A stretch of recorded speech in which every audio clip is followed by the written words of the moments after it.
কবিতার সুরে যদি বলি তাহলে এইভাবে বলতে হয় বিষয়টা। কুকুরের কাছে কুকুর করেছে, কামড় দিয়েছে পায়, তাই বলে কুকুরকে কামড়ানো কি মানুষের শোভা পায়? হ্যাঁ, এখন এটা 2026 সাল। এরকম কথাগুলো আমার দাদা দাদির কাছ থেকে শুনতাম অনেক ছোটবেলায়, যে কুকুর সব সময় পায়ের নিচে কামড় দেয়, কুকুর পায়ের উপরে, হাঁটুর উপরে আর যেতে পারে না, হাঁটুর নিচ পর্যন্ত থাকে।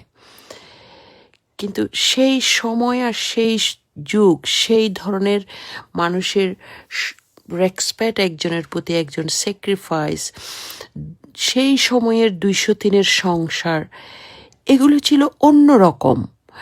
সেই সময় মানুষের বিশ্বাস, একজনের প্রতি একজন ভালোবাসা, শ্রদ্ধা, এগুলো ছিল ডিফারেন্ট। এটা হচ্ছে 2026 সাল, যেখানে কমপ্লিটলি একটা ডিফারেন্ট ভিউ।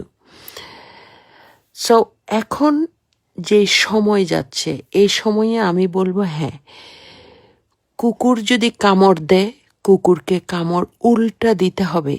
তা না হলে কুকুর কি করে বুঝবে যে কুকুরের কামড়ে বিষাক্ত কতটুকু আছে, কুকুরের কামড় কতটুকু যে বিষাক্ত, এটা কুকুর কামড় না খাওয়া পর্যন্ত তো বুঝতে পারবে না। কুকুর তো কামড় দিচ্ছে মানুষকে, সে মানুষটা ব্যথা পাচ্ছে, কিন্তু কুকুর তো সেই ব্যথাটা অনুভব করছে না। তাহলে কি করতে হবে? কুকুরকে উল্টা কামড় দিতে হবে, তখন সে বুঝবে ব্যথা কাকে বলে, কত প্রকার ও কি কি। সেটা কি প্যারাসিটামল খেলে ব্যথা যাবে, নাকি অ্যান্টিবায়োটিক দিতে হবে?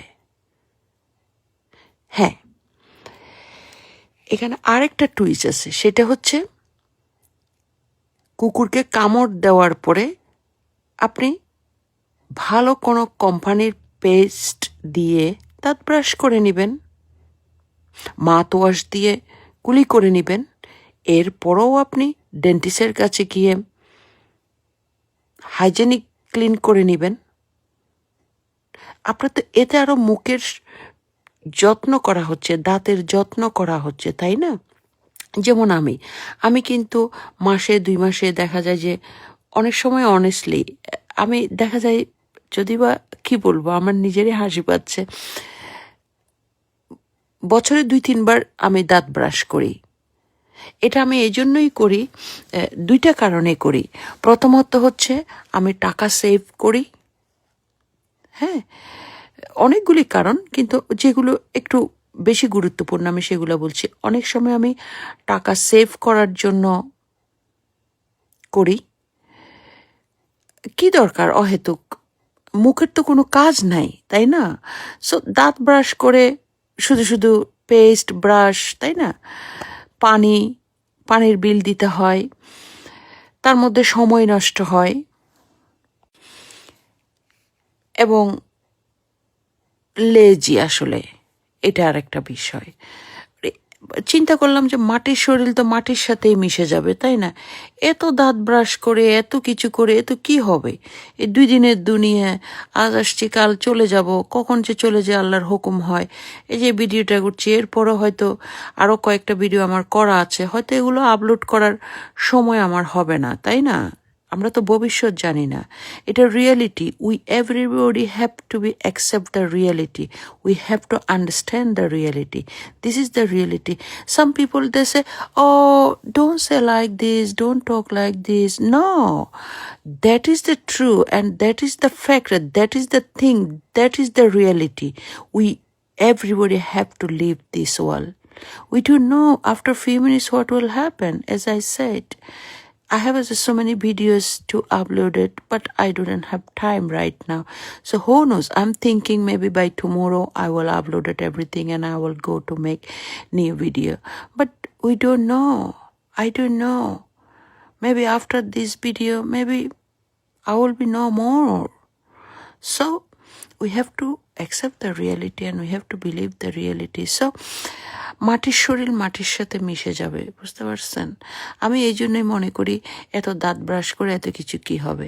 সেই জন্যই আমাকে যদি কোনো কুকুর কামড় দেয়, আমি সেই কুকুরকেও কামড় দিই। কামড়ের কিস্তি একটা ছিল, এক কুকুরকে কামড় দিতে গিয়ে তখন আমি একটা আরেকজনকে মানুষকে কামড় দিয়ে ফেলেছি ভুলে, জানেন? আমি এক কুকুরকে কামড় দিতে গিয়েছিলাম, আমার অতৃপ্তিটা রয়ে গেছে। আমি যদি সেই কামড়টা সেই কুকুরটাকে দিতে পারতাম, তাহলে বিশ্বাস করেন আমি মরেও শান্তি পেতাম।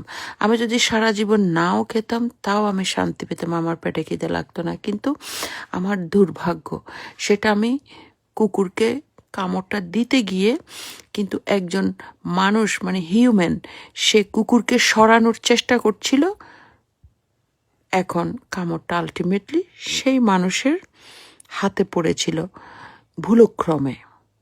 কিন্তু আমি চেষ্টা করি, কুকুর যখন আমাকে কামড় দেয় তাকে আমি কামড় দিয়ে দিতে। আমার দাঁত দেখেন মাশাআল্লাহ, আমি ব্রাশ করি না, কারণ ওই যে আমি কামড় দেওয়ার পরে তো ব্রাশ করি, তাই না? মাউথওয়াশ দিয়ে ওয়াশ করি।